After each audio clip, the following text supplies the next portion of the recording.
Paris RD Sentinelle TV en direct de Paris.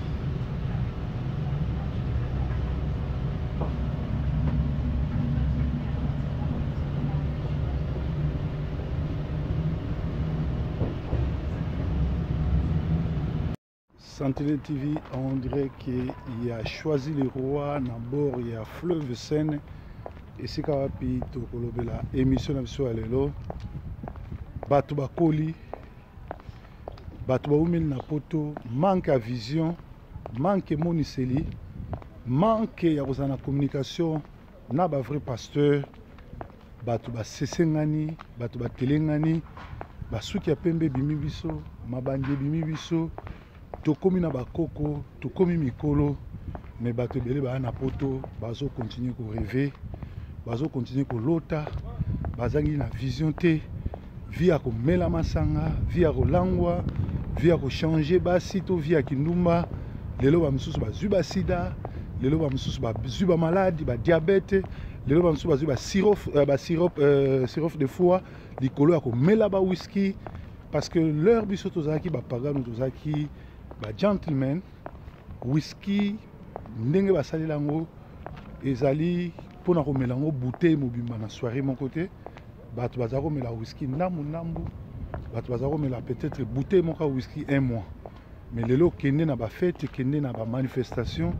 romona ndenge bato bazo silisa 4 5 20 bouteilles à whisky bazo mela whisky lokola ba yesi bango ke mokile komi na suka lokola ba yesi bango ke makambo esili lokola ba yesi bango ke ba kosalaka su whisky te nyonso wana ezopesa ba maladie ezobomisa bato epele bato mosusu aya poto 10 ans 15 ans 20 ans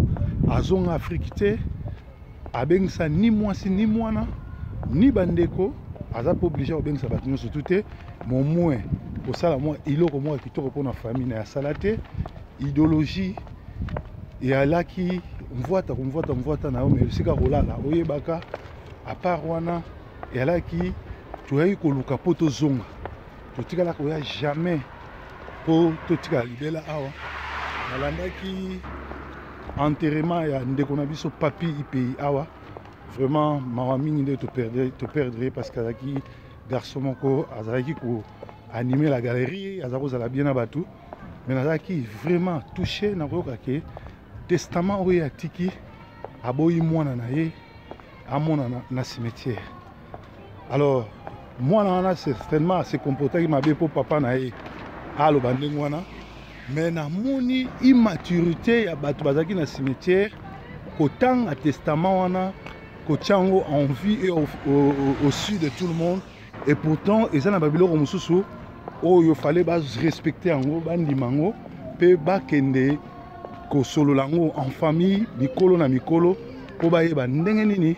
bakoki kolongola malédiction ya vie ya mwana wana. Alors tango batangi bakondamné papi pays mais bakondamné jamais bana parce que papa wana akozala mabe mais soki azwaki décision ya kosala ndenge wana mpona mwana ne seke mwana desevaki ye na poto awa toza na bana badecevoir biso bana tomemaki na poto awa bana baza bongo na kermesse baza na kermesse, donc il faut qui maman makelele na bord ya Seine, fleuve Seine na Paris, faut qui mabango. Alors awa na ye pa muninga na nga tokola na ye Edith Lufungula bana lemba ba yebi na kimafiki.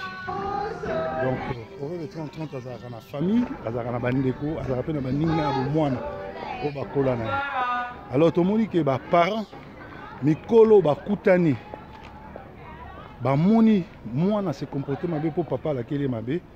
balongoli bilakeli mabe eloko malamu basalaki mais ba condamner bana te ba pesi pe mwana conseil te pourquoi papa akomaki na niveau ya komodirie. C'est bon makambo oyo pasteur asalaki prière na cimetière eza malamu alongolaki malédiction, mais soki pasteur wana aza na nzambe te ba démon wana nyonso tout bazaki na cimetière oyo papa atikaki mpona mwana wana bakolanda ye ayebi lisolo ya démon de Gadara, bayebi pe lisolo ya bana ya Chifa ndenge ba démon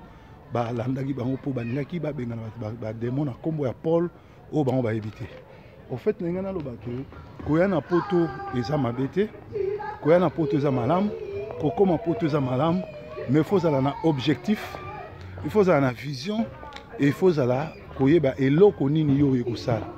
Alors tozomona bato ebele bakomi poto mais mawa trop naosala émission na oyamba ndeni nga na travaka nzela ozomona. Donc mutu soki aye mikili il faut azala na objectif, il faut ayeba ye osala nini aye koluka nini mpe ekozala ndenge nini. Alors eza na bato ebele baye poto ngulungulu bakoma mikili sans vision sans quoi. Alors tokomi ba mikolo tokomi bakoko na bamboko oyo vision eza te makambo eza te lufolobi soko ifale na futela mutu biye banda yo pe susu ozoko mukolo me ba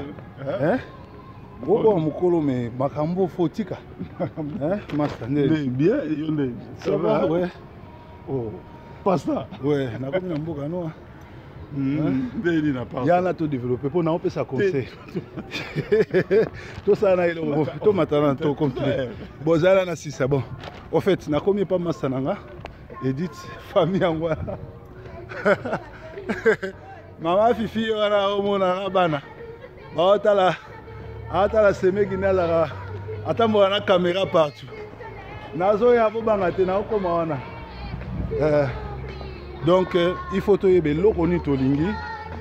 tozavement en direct à Paris na fleuve Seine awa bozo masolo ndenge ali donc faut toyeba tolingi nini toyaki na poto kosala nini alors tozakoloba nzambe asungi tokomi poto tozotambola mikili na mikili makambo ezotosa mpe makambo ezozala bien mais bana mai mingi bazosolola bien te parce que bakomisi kwiti bakomisi kindumba bakomisi lotoko kolangwa on dirait vie moko ya kitoko yango omoni biso etant ke to topesaka conseil toyokoyebisa bino ke eza mabe mingi kozala na vie ya loyenge kozala na vie ya bilangwa et sans kozala na baprogramme soki nzambe apamboli yo okomi na mboka neti bamboka poto elakisi te ke eza final ya bamasolo elakisi te ke vie esuki wana mais il faut komonaka mosika okokisi 50 ans 60 ans bamosusu bakokokisa 60 ans oyebi motu soko okokisi 60 ans année 2017 ozokokisa 60 ans donc otikali au moins na 20 ans ya vie. So au 60 ans, au à 20 ans, parce que les sont africains, d'ailleurs, ça grâce au 60 ans. Et puis, deuxièmement, il y a logiquement parlant, au Tikalina 20 ans. Parce que, moyenne d'âge à moto, nous avons battu na Congo, ils ont 83 ans, 84 ans. Alors, moto a 60 ans. À comment préparer à prier. Tala au Tikini pour na bana. Tala au Sani pour na famille na yo. Tala barokundo wapi mutu ya solo abongisa biloko wana nyonso akolinga te mokolo akokufa atika makambo batika ba cotisation za lisumu te biso na culture na biso za na mbongo to za ministre soko okufi kaye ya cotisation etambola na ba famille pe na culture na biso ozo ke no bala cahier ya cotisation etambola oza ministre oza nani mais tango ozo ko kisa 60 ans yeba ko za suna temps ko perdre te banda ko bongisa na nzambe soko ozaki songi ozaki biloba loba ozaki muyibi ozaki ndumba ozako bimana basi ya bato mibale ya bato banda ko bongisa parce que 60 ans yo ozo kota liboso na yo oza na temps ebele te ekozala otikali na 10 ans ekozala otikali na 5 ans ekozala otikali na 20 ans toyebi bien ke bato ebele bakosana ba age est-ce que oyebi ke na mokanda okokosa age na yo otiaki oza lelo na 40 ans otiaki lelo oza na 50 ans mais soki ya solo age na yo ekomi na 60 ans yebango ke oza su na temps ebele te ba oyo mpe baza na 54 ans na 56 ans boyebaki botikali na 4 ans pour kokisa 60 ans c'est-à-dire tango oyebi kotikali na 4 ans pour kokisa 60 ans banda kobongisa vie na yo okomi na tango ya retraite biso na Angleterre pour oke na retraite na âge ya 66 ans okomi retraité c'est-à-dire l'état a compté sous sérieuté l'état comme kofuta o pension na yo tant na yo musala no salaki bambongo no bazako bombelo bako futa yo mais yo en retour luka ko bongisa premièrement na nzambe parce que ça ba tebele bazo kanisa ke le fait to yaki poto lolande poto non poto ezali felo ya mundele poto ezali sika mboka bantusa mboka bangaya mboka bateti mboka bempoli biso banda to kola na tikala jamais ko benga camarade ya papa nanga na kombo na tikala jamais ko benga la papa nanga la police na tikala jamais ko benga la maman nanga la police mais na poto bana na biso bon bana nanga basala ngo na nteme bana bato ebele na communauté bazo sala ngo et bana bana bango na fautité ezali baza ba victime ya culture ba copier culture ya mindele baza ba victime ya communauté bamsu bazali pousser na communauté neti awa yebisa inga lisolo ndeko moka uta ko kufa ba kopesa nga kombo ndeko wana kufaki na Manchester akokisi même pas une année ba famille na ye ba kaboli bana ba kopesa nga kombo bana na mona na ko témoigner mama kufi bato batikala kina bana ba kaboli bana pona ko soba kam pona makambo ebele bele alors tango zoko ko 60 ans foye ba ko za suna temps ebele na vite oza sous na temps ebele te ya kosakana alors il faut o bongisa na vie na yo il faut bongisa na bato nyonso faut bongisa na nzambe pour oza sous na temps na se ya mokilité mais oka musanga lelo mona mutu azoko ko 60 ans mutu azoko ko 50 ans mutu azoko ko nyonso mais alingi kokola te pona ye azomona kaka za mona muke yango wana omoni nalingaki kosala émission oyo pona koyebisa bino ke tango age ezopusana esengeli na biso mpe tokola biso mpe tozwa ba disponibilité toyeba eloko nini tokosala toyeba ndenge nini tokotambola alors tango ozokokisa 60 ans oza somona moke te okoyi mokolo oza susu moto ya kosala ba distraction te omona moto mosusu aya na poto vivre kaka aza na vision te azali na responsabilité te kolala ne kolamuka lokola mwana moke ayebi te alalaka wapi azalaka wapi ayebi te lobi ne ozala nde nini moza na poto mosusu omona na poto alingi kaka kozala na charge ya bato na nsima bato epo azosala makambo na nko baboti ebele badecevoir bana ebele badecevoir baboti alors ntango okokisi 60 ans yebango ke ezali ntango ya kosakana te normalement nakopesa conseil na bato nyonso tu oyo baza na poto 60 ans asalaka eloko te en tout cas banda kokanga bisaka obongisa retraite na yo so oza mayele na ngongo mpona Congo sécurité eza te barwandais baoboma bato normalement ngai nakosepelaka moto ya 60 ans kozonga Afrique okende osala ferme na yo expertise na yo oyo yekolaki awa oki kosala yango na Congo na mboka na bino alors soki oza na 60 ans koza kaka na poto kolangwaka kobinaka komelaka ba whisky komelaka bagene kodiskitaka na bana mike mikambo ya bilamba bafeti nyonso yo oza na projet ya kosomba ndako te oza na projet ya kozwa ndako ya yo moko te oza kaka parasite ozali kaka na nsima bato ozali kaka konyokola kosala bato na makambo na nko en tout cas ndeko na nga fo oyebake eza pasi mingi mpo na yo eza pasi mingi mpona yo esengeli yo changer mpo makambo kozala bien. Donc nalobi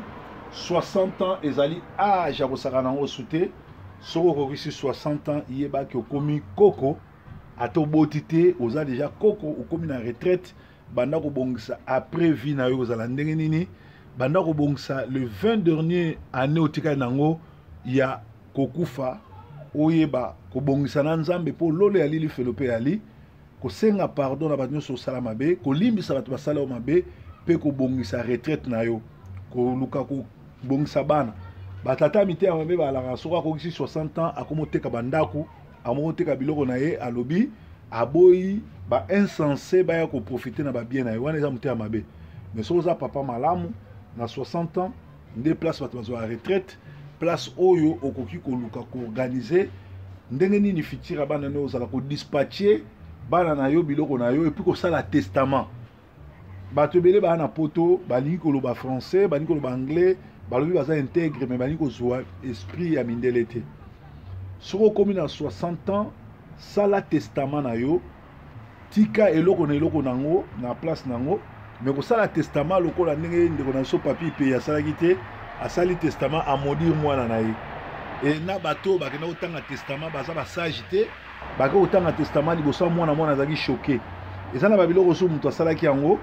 soki alobi bongo bobengi mwana en privé bosololi na ye mpe bobengi un pasteur oyo aza na onction ya nzambe alongola yango.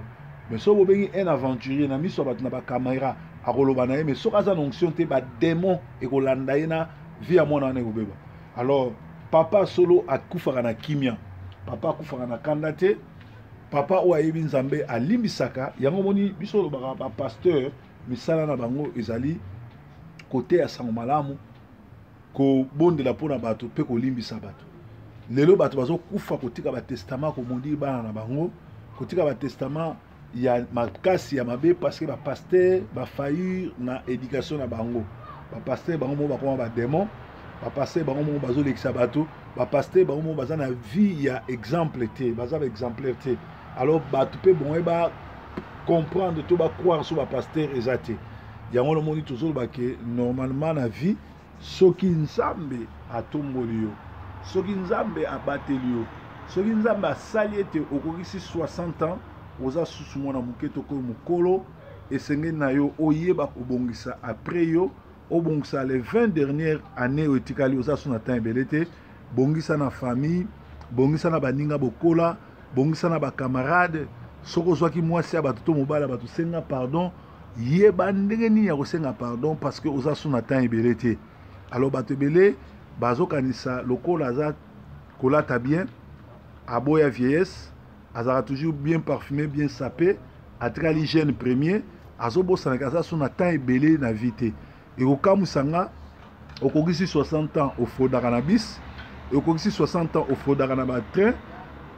okokisi 60 ans ozokontinue koyiba koescroquer kokosa kolangwa milangwa ezali mabe mingi. Soki okokisi 60 ans okomi na âge ya retraite okomi na âge oyo liwo ezoya bongisa vie na yo bongisa na bandeko na yo bongisa na nzambe mpe sala testament soki oza na babana tikela mwana na mwana eloko na ye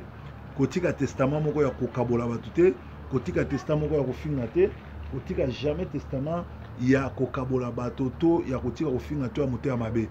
Esengeli na bino boyebaki lola na lifelo tokokota ngo le toza na bomoi soki olingi okota lola ngonga ngoyo zalaka bisalela malamu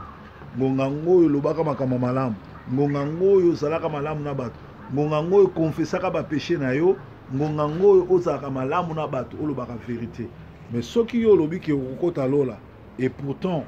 na vie na yo oza na lokuta na vie na yo oza na songisongi na vie na yo okokisi 60 ans 50 ans 70 ans 80 ans oyebi ko se repentir te oyebi ko senga pardon te en tout cas et ozala passe mingi mpona yo biso tozokola nzamba bateli biso tokomi mpe bakoko na mboka oyo bana na biso baboti bana basere na biso baboti toza banoko toza bakoko toza bato nyonso toza basali na nzambe mpe toza bacombattant tozolinga toyebake ntango tokokufa totika kimia mais avant tokufa tobongisa na nzambe na bato ezalaki conseil ya lelo matin à la mission vendredi, tout coûte un sous na 22h pour une intercession miracle en direct à Paris. Proverbe 30-30, on a choisi les rois Paris chez Edith Lufungula. Bye bye. Message à Moïse Katumbi. Au sali ba vidéo ébélé. Au leki na ba presse étrangère. Il y a un côté comme sous président et à Congo. Parce que monsieur Moïse Katumbi fait le baké. Aux ali na la nationalité congolaise, papa na azali juif, maman na yo azali zambienne. Mais ceux qui ont profité de la période comme président Congo parce que les Congolais ont un problème, il y a un occupant rwandais Kabila, il faut que qui ont signé un contrat dans les pays étrangers, Angola, Zimbabwe, les pays Namibie, pour libérer Mboka. Sans les armes, Kabila a le pouvoir. Alors, et quand vous avez la télévision, la presse, au Kenya, Genève, au Funda Kabila, et pourtant, vrai problème il y a Congo, pour Kabila, Atika Congo, ils allaient les armes. Ils allaient occupants rwandais, avec un langage à armes. Alors, on a passé au conseil, parce que aux autres s'attendent, aux autres mingi, na presse, na journaux, pour pas comme ça célèbre. Le problème à Congo, c'est un problème à célébrité. Kabila l'air ayaki na pouvoir, bayeba qui était, ayaki na minduka zu pouvoir. Ce que aussi même qui était oublié que comme président Congo pays ba biso l'air tout ça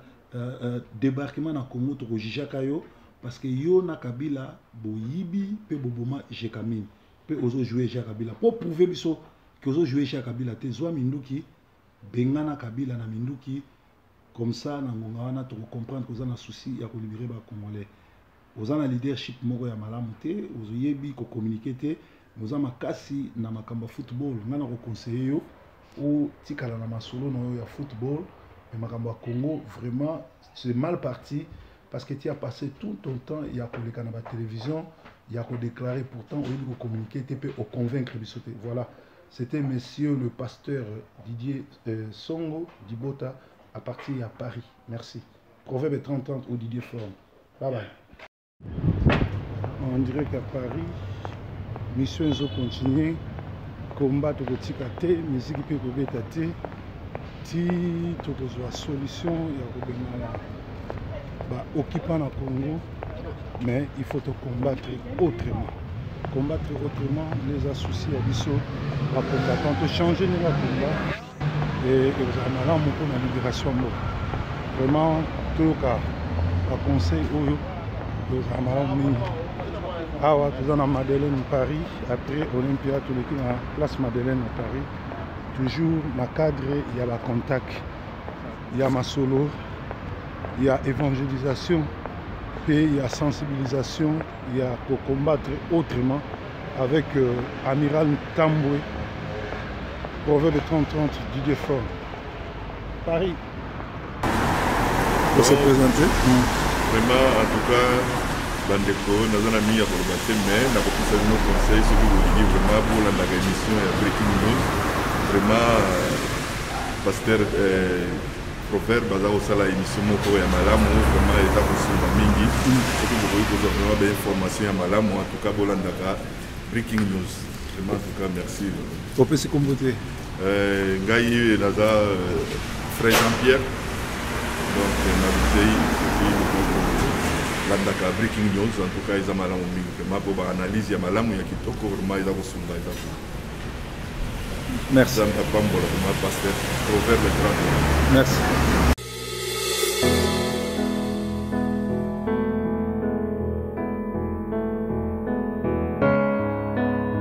Nous sommes le présent, mais surtout l'avenir de cette nation. Le Congo, c'est notre bien commun le plus précieux. Et son avenir, c'est ensemble que nous le bâtirons. Nous sommes le plus beau visage du Congo. Avec l'amour de nos cœurs, avançons vers un même but. Nous sommes tous Congolais parce que le Congo vit en nous. Au-delà de nos clivages et de toutes nos différences, laissons brûler la flamme de l'amour, de l'espoir, de l'unité et de la fraternité. Croire et vouloir, s'aimer et se supporter, nous sommes tous Congolais. Parce que demain est un autre jour, un autre combat. Fils et filles du Congo, aimant et protégeant ce patrimoine de nos aïeux. Congolaises et Congolais, ce qui nous unit doit être plus fort que ce qui pourrait nous diviser. Nous sommes la République démocratique du Congo. Bomoko. Bomoko. Bomoko. Bomoko. One love. Bomoko. Bomoko. Bomoko. Bomoko.